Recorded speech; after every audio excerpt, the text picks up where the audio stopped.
Hello everyone, welcome back to my YouTube channel Ghar Sansar. तो आज हम डिस्कस करने वाले हैं कि देवउठनी एकादशी कब है, क्या शुभ मुहूर्त रहेगा, क्या पूजा विधि रहेगी। इस एकादशी का हम महत्व जानेंगे, साथ में हम जानेंगे कुछ खास उपाय जो आप इस दिन कर सकते हैं और अपने जीवन की कुछ समस्याओं को हल कर सकते हैं, अपने जीवन की कुछ मनोकामनाओं को पूर्ण कर सकते हैं, भगवान विष्णु को, माँ लक्ष्मी को प्रसन्न कर सकते हैं। तो चलिए फिर शुरू करते हैं। हिंदू धर्म में एकादशी का बहुत खास महत्व होता है। हर महीने में 2 बार आने वाली यह तिथि भगवान विष्णु को समर्पित होती है।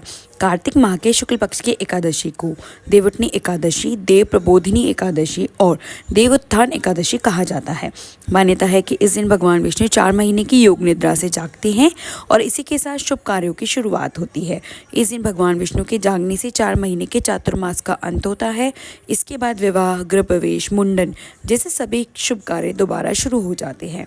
ऐसा माना जाता है कि इस दिन व्रत रखने और भगवान विष्णु का ध्यान करने से पापों का नाश होता है और जीवन में सुख, समृद्धि और शांति आती है। देवउठनी एकादशी पर तुलसी विवाह का आयोजन करने से घर में सौभाग्य और समृद्धि आती है। इस दिन भगवान विष्णु और माता लक्ष्मी दोनों की कृपा प्राप्त करने का विशेष अवसर होता है। आइए जानते हैं इस साल देवउठनी एकादशी कब है। इस साल देवउठनी एकादशी का मान 2 दिन है। 1 और 2 नवंबर 2 दिन विजय एकादशी रहेगी। एकादशी तिथि प्रारंभ 1 नवंबर को सुबह 9:11 से होगी, जो कि 2 नवंबर को सुबह 7:31 पर समाप्त होगी। 1 नवंबर को गृहस्थ और 2 नवंबर को वैष्णवों के लिए देवउठनी एकादशी है। दरअसल वैष्णव परंपरा में व्रत का निर्धारण हरिवासर यानी भगवान विष्णु के जागने के सटीक मुहूर्त से किया जाता है, जबकि गृहस्थ लोग सामान्य पंचांग के अनुसार एकादशी का पालन करते हैं। यही कारण है कि दोनों में 1 दिन का अंतर होता है। एकादशी व्रत का पारण अगले दिन किया जाता है।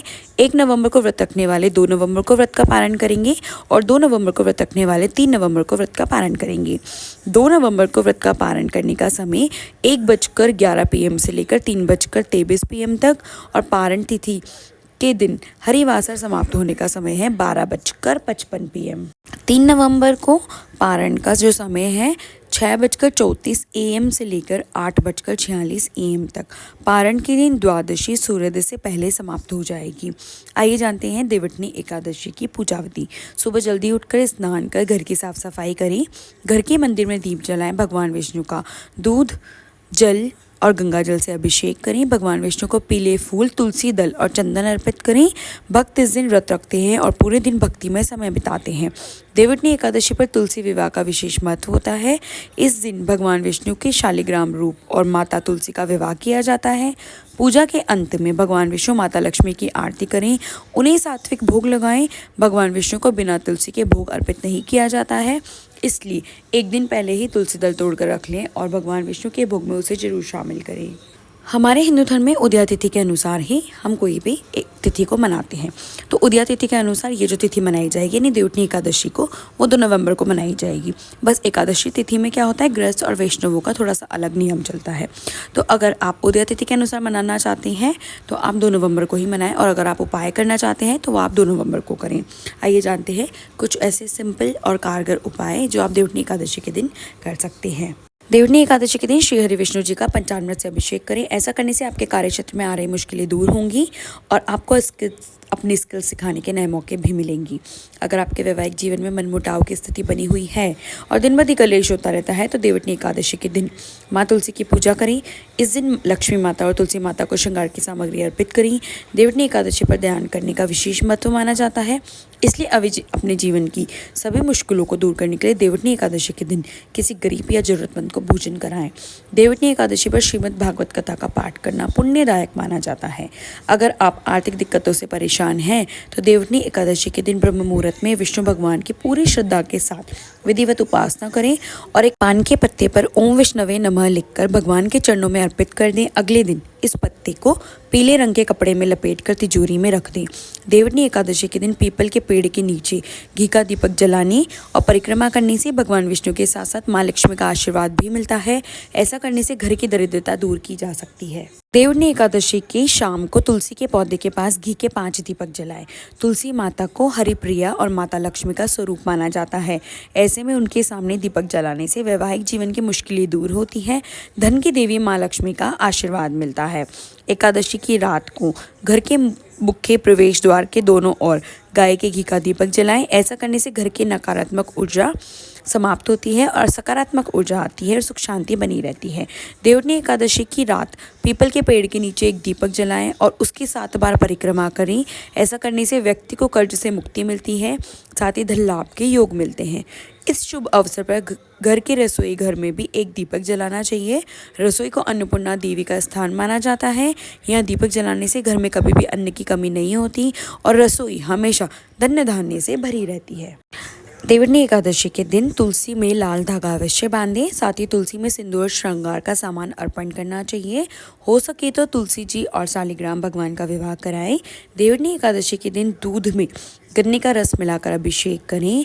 हर बाधा समाप्त हो जाएगी, हर बिगड़े कार्य पूर्ण होंगे, आर्थिक तंगी भी समाप्त हो जाएगी। सुख समृद्धि के लिए देवउठनी एकादशी के दिन आपको आपके मुख्य द्वार पर दीपक जलाना चाहिए। साथ ही कनक धारा स्त्रोत का पाठ करना चाहिए। ऐसा करने से जीवन से नकारात्मकता दूर होगी, साथ ही माँ लक्ष्मी का आशीर्वाद प्राप्त होगा। देवउठनी एकादशी के दिन शाम को पूजा के मंदिर में कनक धारा यंत्र को स्थापित करना चाहिए। ऐसा करने से धन में वृद्धि के योग बनते हैं, साथ ही माँ लक्ष्मी की कृपा बनी रहती है। अगर आपके जीवन में धन की कमी है तो आपकी देवउठनी एकादशी की शाम को 6 दीपक जलाने चाहिए, क्योंकि मूलांक 6 लक्ष्मी जी को प्रिय मूलांक है। वहीं आपको बता दें कि मूलांक 6 के स्वामी शुक्र ग्रह हैं, जो प्रेम, वैवाहिक जीवन, धन, सौंदर्य, वैभव के कारक हैं। इसलिए इस दिन 6 दीपक जलाने से वैवाहिक जीवन खुशहाल बना रहता है। यदि काफ़ी मेहनत के बाद भी करियर में तरक्की नहीं मिल रही है तो देवउठनी एकादशी पर भगवान विष्णु का दूध से अभिषेक करें, साथ ही वैदिक मंत्रों का जप करें। ऐसा करने से करियर में आ रही बाधा दूर होगी, साथ करियर में तरक्की के योग बनेंगे। देवउठनी एकादशी पर तुलसी पूजन अवश्य करना बेहद शुभ रहता है। वहीं इस दिन तुलसी के पौधे में गन्ने का रस मिलाकर चढ़ाएं।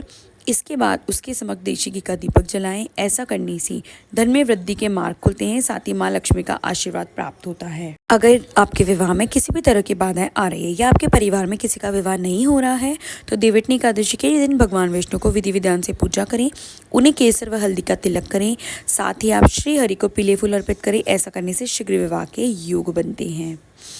यदि आप विवाहित हैं और आपके जीवन में किसी प्रकार की बाधाएं या परेशानी आ रही है तो आपको देवउठनी एकादशी के दिन कच्चे दूध में गन्ने का रस मिलाकर तुलसी माँ को चढ़ाएं। इससे आपको सभी प्रकार की समस्याओं से मुक्ति मिलेगी और आपका दाम्पत्य जीवन सुखमय रहेगा।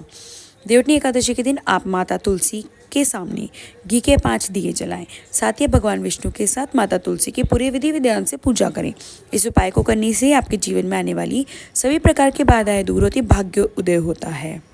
देवउठनी एकादशी पर माता लक्ष्मी के लिए शुद्ध जल में कमल का फूल और दिया रखकर विष्णु जी के साथ उनकी स्तुति करें। इस उपाय से आपको धन लाभ होगा। एकादशी के दिन भगवान विष्णु का आशीर्वाद पाने के लिए नहाने के पानी में 1 चुटकी हल्दी डालकर स्नान करें और उसके बाद पीले रंग के वस्त्र पहने। ऐसा करने से भगवान विष्णु की कृपा बनी रहती है। अगर आपको वीडियो जानकारी अच्छी लगी हो तो वीडियो को लाइक कीजिए और ऐसी और वीडियोस देखने के लिए मेरे चैनल को सब्सक्राइब कीजिए। Thank you for watching. Shri Hari Vishnu.